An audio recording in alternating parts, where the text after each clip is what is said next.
so excited. I'm so excited for this morning. I'm happy that I wish I could see you all in person, but we have an amazing day ahead of us. And I would like to welcome on screen my co-editor, Jonathan Houghton, to join me in welcoming everyone to today. Hello, Jonathan. Hey everybody, how's it going? Thanks for your time turning up all around the planet. Lovely to meet you virtually anyhow. Yep, I'm speaking to you all from Central California. Just a quick shout out to the native tribes that came before us here and still exist, the Esalen tribes and the Rumsian. So a shout out to them. So, and Jonathan, you're speaking to us from? Sunny Northern Ireland at the moment. Just finished watching some blackbirds taking a bath in my lawn, which was an unusual example, but yeah, it's lovely up there anyway. And so yeah, in the afternoon, I'm in Bangor, County Down, just outside Belfast. Yeah. So we are going to be having speakers from all over the globe today. So it's quite a day we have ahead of us, and it's in celebration of this, putting together this book, which has been such a fun collaborative endeavor. And I think that both of us have learned so much along the way. Hopefully not so much that we'll never want to do any again, like another volume. But it's been, I think when I think back when I first started being interested in MOLA back in graduate school in the 90s, there was just hardly anybody knew about these, anything in depth about this group. And now, as you'll see today, that story has really changed, hasn't it, Jonathan? Yeah, no, absolutely. I can remember. I mean, I was delighted to see the name Tom Doyle on the list, talking today. So, hey, Tom, we started on this a long, long time ago. And I can remember doing my first talk on it. And somebody said, why on earth are you working on ocean sunfish? You can't really say they're an ideal model species or the rest of it. So I simply came up with the answer because I really want to, and I can. And I think from this whole process, we've got much better reasons to work on them now. And like you said, blown away by the how much I learned, from actually reading everyone's work. The editorial bit was just secondary. And what I found has just been so fun is, unlike some other groups like, I don't know, sharks or turtles or tuna, some that have strong commercial value or have teeth or, the mole is it's a mega charismatic species, but I think it draws people for different reasons. It's just that it gets at that raw curiosity and just evokes that question of why, what's going on there. And I think it's less there's a universality there that sparks our curiosity. And I've found that the people who work on MOLA share that curiosity of the weird and wonderful, and it just feels like we're all a bit of family, doesn't it? Yeah, no, and I think that I've said to you before that a lot of my career is not driven by any great wisdom. It's driven a lot by luck and having the eye to see like what the heck is that. And I think ocean sunfish almost embody that. What the heck is that at a species level? It's like and it's lovely. It's lovely just to be fascinated by something, and also start with such an incredible species from early in its journey, as you say, in a rapidly evolving journey. But it's the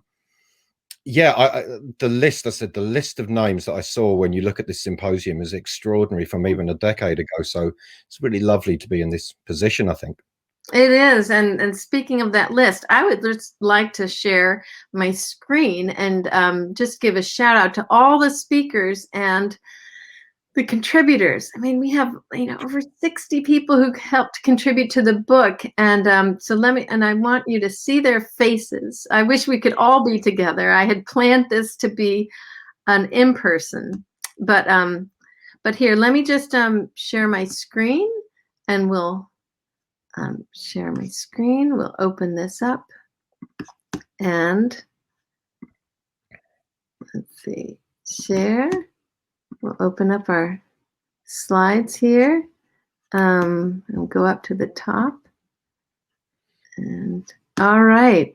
So just to shout out, this is who we are, the editors. Graeme Hays from Deakin University, huge help and force in editing this book. We edited together, and so Graeme will be joining us at the end of the symposium, and as well as giving our remaining questions talk near the end of the symposium.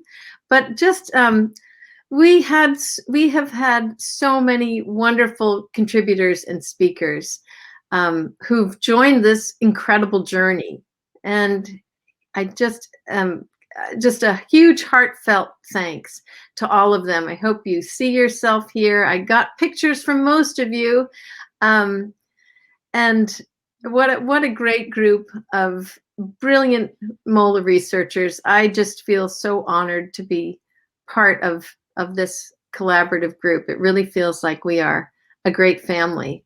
Now, the book really wouldn't have been possible had it not been for a grant from Jonathan Houghton, which allowed me to fly over to Portaferry in Northern Ireland, where the Queen's University Marine Laboratory is. It's beautiful, looks out on this beautiful sea, but we locked ourselves inside. This is Natasha Phillips on the left, Lawrence Eagling, who really was a champion of taking all the figures in the book, Olivia Daly, everybody, and Jonathan there, all working together. We just crammed ourselves in for 3 days and made great headway back in the days when we could all get together in 2019 in December.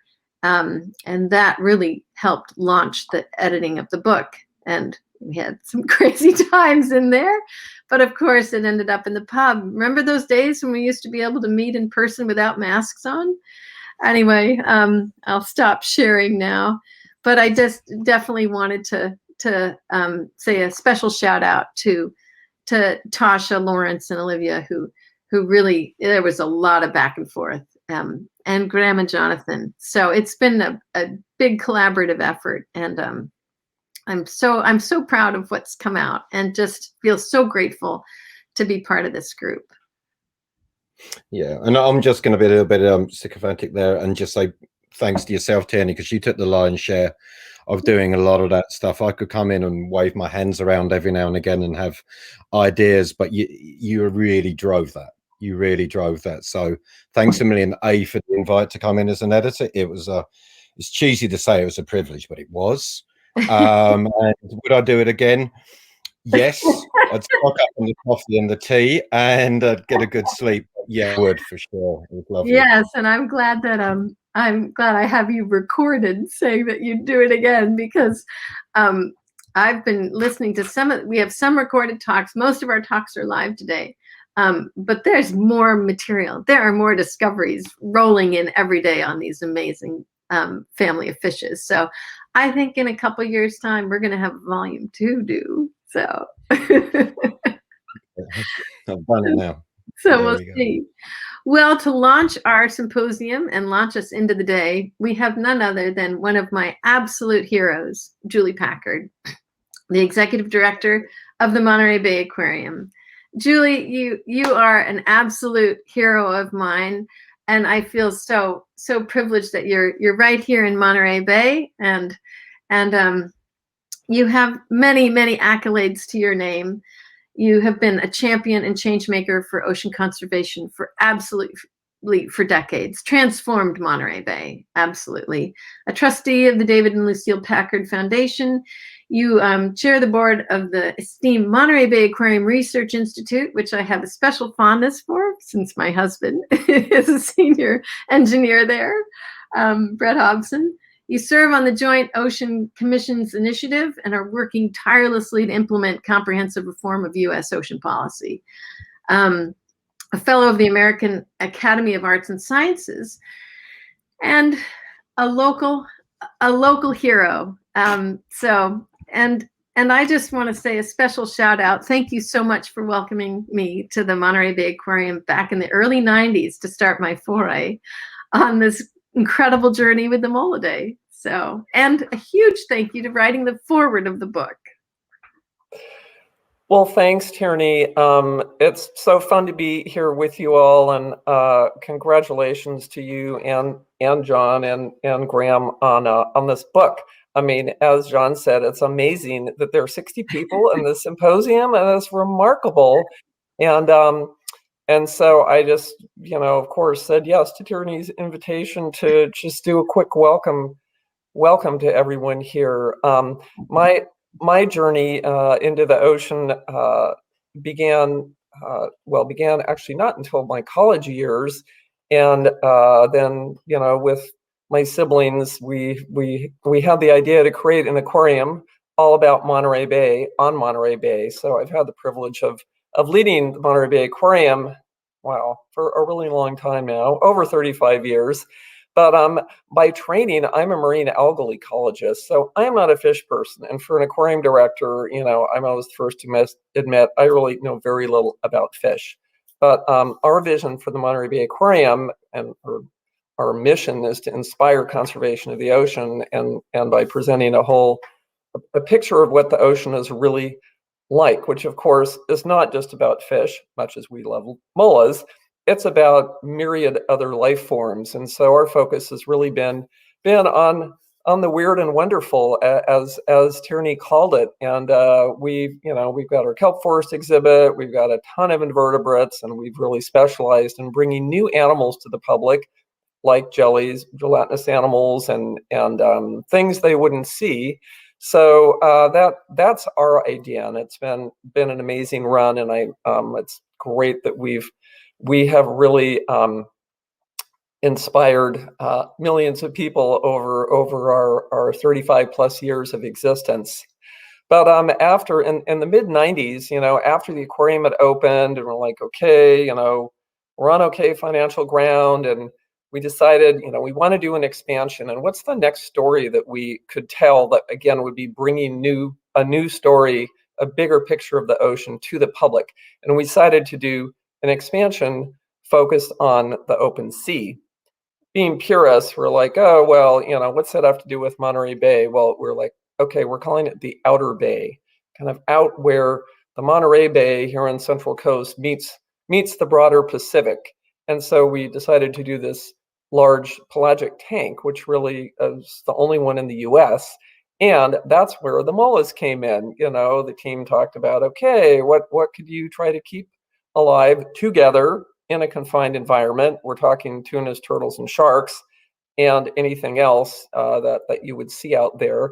And that's when we began working with mollas, and became the first place in the U.S. to exhibit mollas. I know many of our Japanese colleagues and some in Europe have brought mollas to the public, especially the wonderful Japanese aquariums. But here to say, and I know Michael Howard, who leads our molla program at Monterey Bay Aquarium, will be speaking.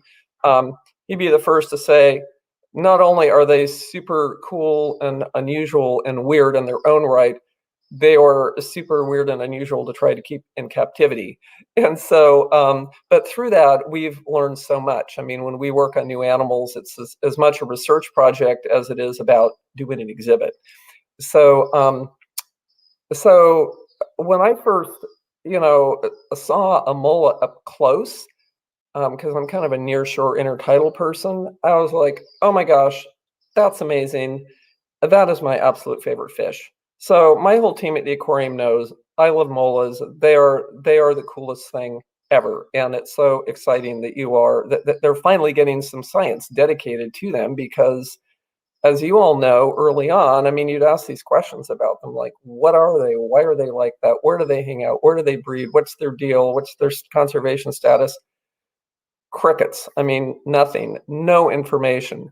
So, so I'm just really pleased that we are attending to this amazing group. And I have to say, the Monterey Bay Aquarium, with our mission to inspire conservation, mollas are just, they're a star. They're a rock star in that people love them. As John said, I mean, they're just, and Tierney too, they inspire curiosity. there's so many questions you have when you look at them. It like looks like a fish designed by a committee. Why does it look so startled? Like it's just very weird. And people love them. They're kind of they spark sort of an empathetic reaction, unlike sharks. Sharks are scary, tunas are awesome and fast. Molas are just like, oh, you kind of feel sorry for it. How does that thing make it out there in this wild, dangerous world of the ocean? So with that, I love that you're all working on molas. Hopefully you're going to give us a lot of new stories to share with the public, and in turn, with that, we can advance our mission to inspire conservation of the ocean. There's so much to do. The ocean is in peril, and all the animals, all the life that lives there, as you all know well. And we are here to continue to march forward on that mission and building awareness. So thanks for inviting me. And I really wish I could hang out this morning through the whole symposium, but really looking forward to the book. And congratulations to you all on getting that done. Have a great day. Oh, thank you. Thank you so much, Julie. I love that it's your favorite fish. We're kindred spirits there. It is. And yeah, Michael Howard, who heads up the husbandry, will be presenting his talk later on today. So a lot, which has also been a collaborative effort working with aquarists all over the world to figure out how to keep these beautiful fish on display. I think you're right. They are this sort of underdog that just, pulls people in with emotionally and empathetically. So definitely. I know in sitting in the Outer Bay exhibit, which I hope everyone who's listening gets a chance to come once COVID lifts, to come back to the Monterey Bay Aquarium in force, and see the molas on display. I think sitting, watching them, you see the sharks go by, you see the turtles go by, and people are looking. But then when that sunfish goes by, it's just this hush falls over the crowd, and they all are just riveted with the question of why, just as bewildered they are with it as it is with them. So I think I love that you say it's a rock star, because it is for all of us who contributed to the book. Yeah. So, well, thank you so much, Julie, for setting us on our way. Yep, absolutely. And I hope you can tune in a little bit, because there's lots of exciting findings that are going to be put forth today. But everything will be recorded, so you'll be able to click on those talks for anything that you missed. Great. Thanks so much. Thanks for inviting me. Yes, thank you, Julie. Support now. All righty. So boy, it was great. Julie wrote a great foreword for the book as well. So. Okay, so I just want to lay out a little bit as to how the day will unfold and what we have, how we have it organized. And I do want to reiterate that the talks are being recorded and will be made available on my website, oceansunfish.org, on YouTube, also with Joe Grabowski, who I'd really like Joe to come on screen right now and just give a big shout out. Joe, who is behind the scenes making this whole thing happen seamlessly. That's right. If anything goes wrong, you can blame me. I'll be hiding backstage. Oh, no, Joe. I've known Joe for years. He is an amazing force of nature himself, runs Exploring by the Seat of Your Pants. Joe, maybe you could take a couple minutes to just talk about Exploring by the Seat of Your Pants? Yeah, absolutely. So Exploring by the Seat of Your Pants is an education nonprofit. We bring science, exploration, adventure, and conservation live into classrooms across North America and beyond. We're working to inspire that next generation of scientists and explorers. So we do it through virtual field trips, through virtual guest speakers. Since 2015, we've probably run well over 2,000 live events, had 500,000 students joining in, and had explorers and scientists from over 85 countries hanging out with us and sharing their work. So yeah, it's a crazy crazy thing to do. We often host up to 60 live events a month.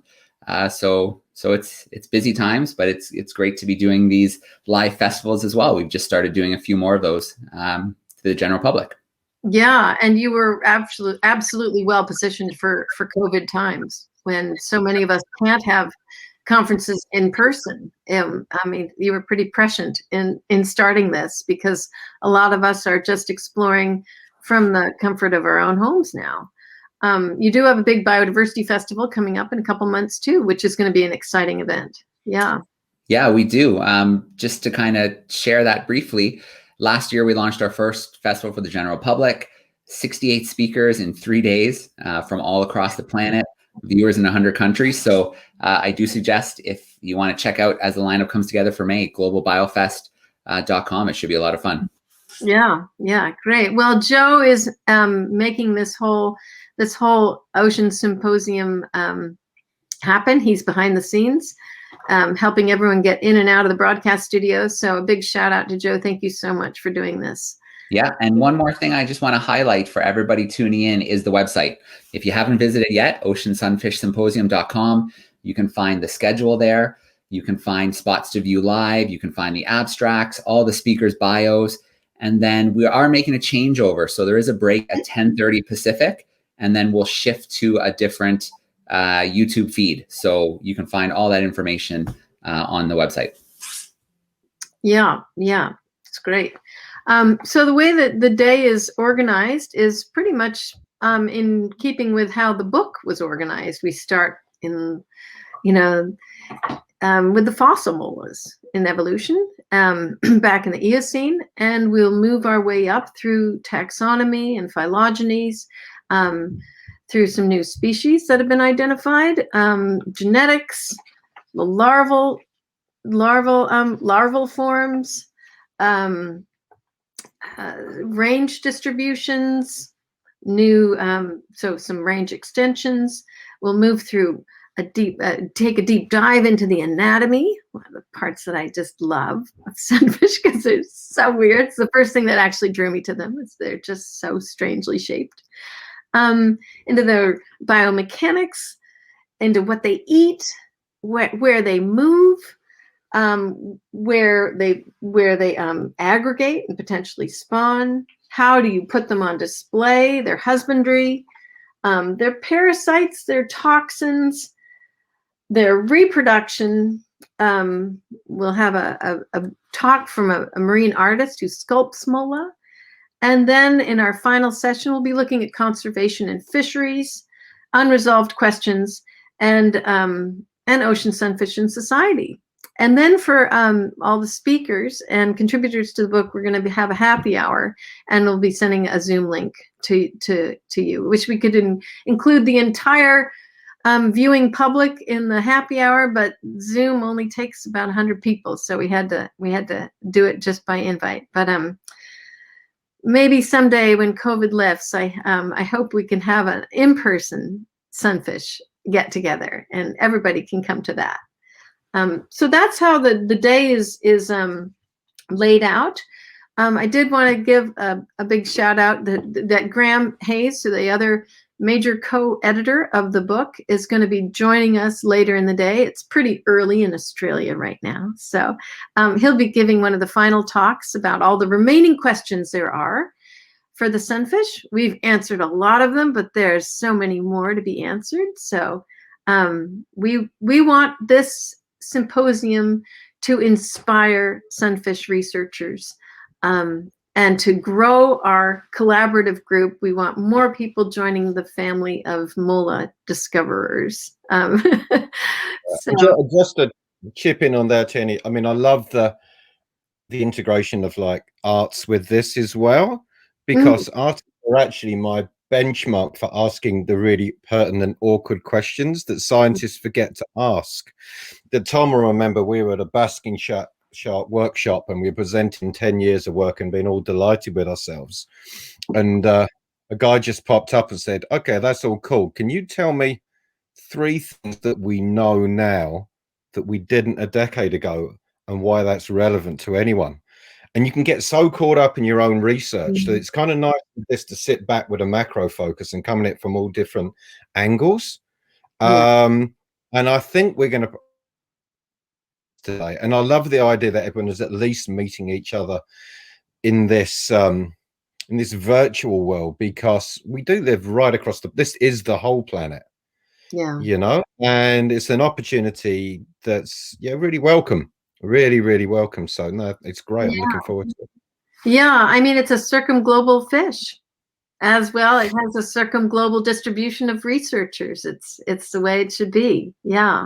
And I'm so glad you mentioned the art, because that's a huge part of this. We have a very extensive art show, and a big shout out to the artists who contributed their creations. We will be showing that art show during the course, during the breaks, as a slideshow, and there are some spectacular, some quirky, some crazy creations out there. So yes, certainly the art that has been inspired by sunfish is a big part of this. So a big shout out to the artists who contributed.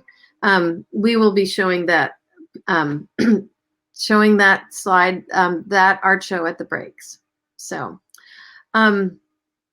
so I think without further ado, maybe we can well, we do have a couple minutes. I think we'll start at 7:30 with evolution, with Giorgio Carnevale's talk.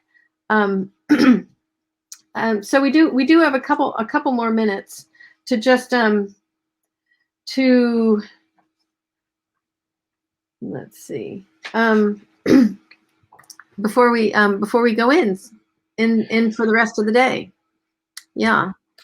And what I'm really looking forward to actually seeing these talks with how everybody managed to get out to the field and do this work, because, you know, I've said to you before, we're not mainstream, you know, we're kind of quirky. You know, if this was like X Factor on something on TV, we'd be the weird act that would come out, that would be the surprise act, so to speak. But you know, the accumulation of knowledge is extraordinary, because I know my own research, occasionally it looks half decent, but I also know that I had to borrow 25 pounds off someone and borrow a boat and get in. You know, there's a lot of love and a lot of craft and a lot of effort to actually pull all this together, you know. But I think it could be the beginning of something where I don't think we'll ever be mainstream, but I think we're really relevant now. And that's a lot of effort, you know, and luck and everything else that goes with it to get us to that point. And I'm glad you bring that up, because you know, molas don't have a large commercial value, and so they don't attract the kind of funding that that say tuna and sharks and you know, some of the food fishes attract. And so it's you have to be so creative in finding ways to fund your passion if you're interested in this group. And so a big shout out to everyone who does embark on this amazing journey of trying to unravel the mysteries of this group, because it's not easy finding the funding to do it. It's really a labor of love, and I think that it's really shared by so many. But as Julie says, it is a rock star becoming more and more relevant, as we do see everyone in a marine ecosystem has a role to play. And who would ever know that these attributes of the sunfish, you know, eating jellies and high fecundity, all these things would be relevant in today's challenged ocean, you know. But I like the kind of old school way it's all come together, because as we all write our big impact papers, we love to think that we've envisaged this big overarching evolutionary theory, and we're all sort of pseudo Darwins, and we all knew it was going to be like this all along. Well, in fact, that's not how it works. And like anthropologists and other cultures know that it's lots of little bits of information added together. But it's really just watch something grow bottom up. You know, because I think we can never put them forward as a model species of what, you know. But but I don't believe in that sentence anyway. Everything's unique in its own way. I think just sunfish kind of stop us pretending that's not the case. You know. And I love them kind of for that reason, you know, that they warrant attention on their own right, not just because they tell us about something else. Right. And I think we forget that sometimes, you know. Yeah,